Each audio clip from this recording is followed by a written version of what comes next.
It was a hot Saturday afternoon when I pulled into my driveway, only to find it completely blocked. Two cars were parked strategically, engines running, and right in front of them stood Karen and her son, smirking like they owned the place. Naturally, they didn't bother asking permission. They were trying to throw a barbecue on my property. My face went from calm to boiling in seconds. Karen waved and shouted, "Just a quick party.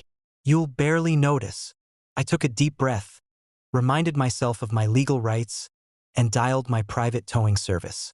See, Karen and her son had forgotten one crucial detail.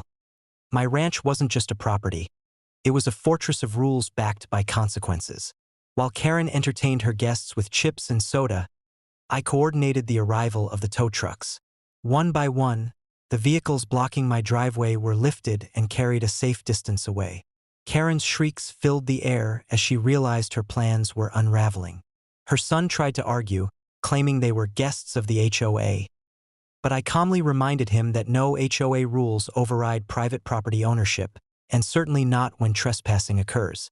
Neighbors came out to watch, some hiding behind fences, some filming on their phones. The spectacle was magnificent. Karen's barbecue turned into chaos as guests scrambled to retrieve their cars. Bumpers dinged, and food was abandoned in the heat of panic. I stood back, sipping my iced tea, enjoying the perfectly executed lesson in respecting boundaries. It didn't end there. Karen tried to climb onto my property from the side, waving her arms and calling the police. I had anticipated this move. I had already alerted local authorities that Karen had a habit of trespassing and causing disturbances.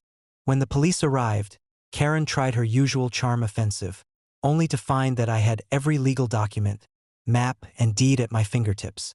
Not a single officer sided with her.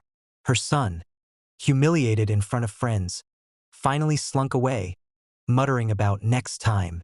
Karen, drenched in sweat and fury, realized her arrogance had turned the day into a neighborhood spectacle for all the wrong reasons. Even the HOA president, who had been quietly observing from a distance, shook his head in disbelief.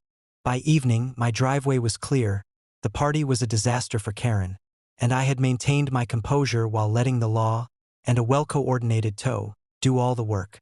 The moral of the story was simple. Don't block someone's property, and never assume entitlement will protect you from consequences. Karen never tried another barbecue on my land. Guests who had witnessed the debacle whispered about it for months, and my property rights remained absolutely unchallenged.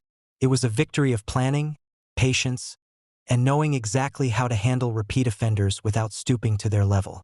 From that day forward, anyone thinking of testing me learned the same lesson Karen and her son had. My driveway, my rules, and trespassers get handled with precision and zero mercy.